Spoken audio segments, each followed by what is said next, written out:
हम इस वीडियो में भागवत गीता से ऐसे 6 बातों के बारे में जानेंगे जिसे जीवन में अपनाकर हम सारे दुखों से मुक्ति पा सकते हैं। तो आइए जानते हैं वो कौन से 6 उपदेश है जो श्री कृष्ण ने भागवत गीता में दिया है। इससे पहले कि हम आगे बढ़े, अगर आप हमारे चैनल पर नए हैं तो प्लीज़ चैनल को लाइक एंड सब्सक्राइब ज़रूर कर दीजिएगा। गीता का पहला उपदेश है, जो मुश्किल वक्त में, जो दुख के समय में आपका साथ दे वही आपका अपना है, बाकी सब पराये हैं। जीवन में सुख दुख दोनों आते रहते हैं, सबके जीवन में आते हैं। जब आपके जीवन में सुख की परिस्थिति होती है, समृद्धि होती है, संपत्ति होती है, सब कुछ होता है, उस समय अपनेपन का नाटक करने वाले बहुत से लोग आपके साथ होंगे। बड़ी बड़ी बातें करने वाले बहुत लोग होंगे जो आपके आगे पीछे घूमेंगे, आपके साथ बातें करेंगे, खाएंगे पिएंगे, आपकी संपत्तियों का लाभ उठाएंगे, आपसे प्रेम होने का प्रदर्शन भी करेंगे। ये तो सामान्य बात है, सभी ऐसा करते हैं और उनके ऐसे व्यवहारों को देखकर आप ऐसा मान भी लेंगे कि ये तो मेरे अपने हैं, ये तो मेरे सुख दुख के साथी हैं। इनकी असली परीक्षा तो दुख के समय में होगी, जब कभी आपके जीवन में प्रतिकूल परिस्थिति आएगी, आपकी समृद्धि कम हो जाएगी, समाज में प्रतिष्ठा कम हो जाएगी, आप रोगी हो जाएंगे, किसी के कर्जदार हो जाएंगे, अथवा इसी प्रकार की कोई और समस्या आपके जीवन में आ जाएगी। उस समय पे सारे लोग भाग जाएंगे। लोग आपसे सिर्फ तभी रिश्ता रखते हैं कि आप उन्हें कुछ दे सकते हैं, आपसे उन्हें कुछ फ़ायदा हो सकता है। लेकिन जब लोगों को ये पता चल जाता है, ये समझ में आ जाता है, उनको आपसे कोई फ़ायदा नहीं होने वाला, बल्कि उनको आपकी मदद करनी पड़ेगी, तो वो आपको दूर से ही देख के भाग जाते हैं। इसलिए जो आपके मुश्किल वक्त में, जो आपके दुख में साथ देता हो, वही वास्तव में आपका अपना है। बाकी इस दुनिया में सब पराये हैं, क्योंकि सिर्फ अपना कह देने से कोई अपना नहीं हो जाता।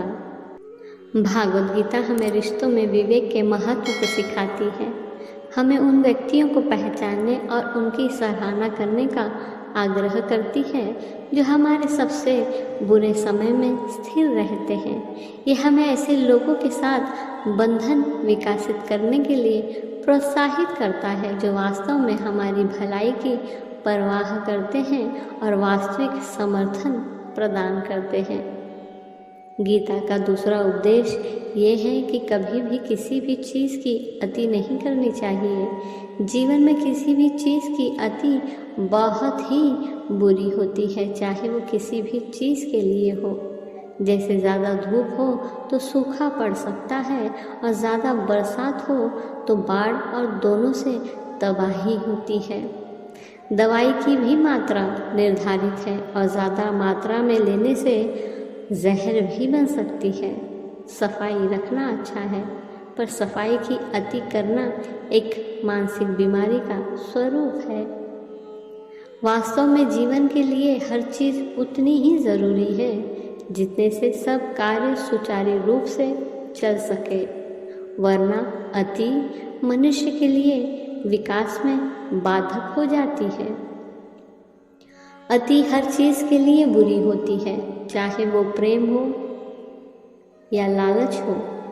अति ज़्यादा हो जाने पर मनुष्य मानसिक रोगी हो जाता है।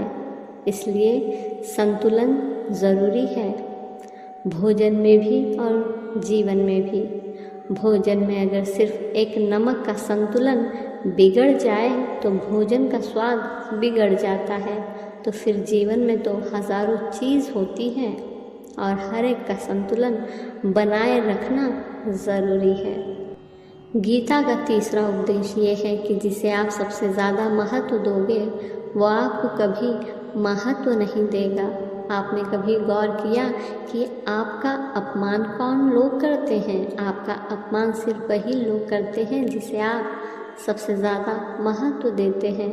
दूसरों की इज्जत करना अच्छी बात है, पर दूसरों की अगर बहुत ज़्यादा इज्जत करोगे तो उनकी नज़रों में आपकी ही इज्जत खत्म हो जाती है।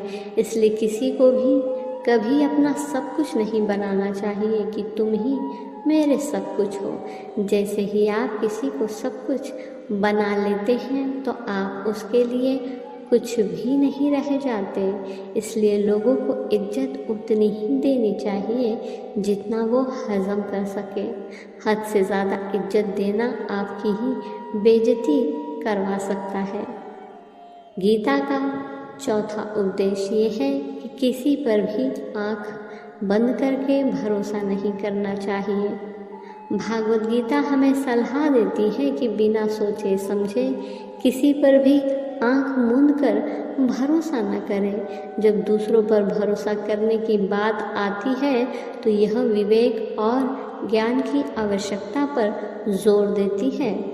गीता में दिव्य शिक्षक श्री कृष्ण किसी व्यक्ति पर भरोसा करने से पहले उसके चरित्र, कार्यों और इरादों को समझने के महत्व पर प्रकाश डालते हैं। विश्वास को निरंतरता, अखंडता और धार्मिकता के माध्यम से अर्जित किया जाना चाहिए।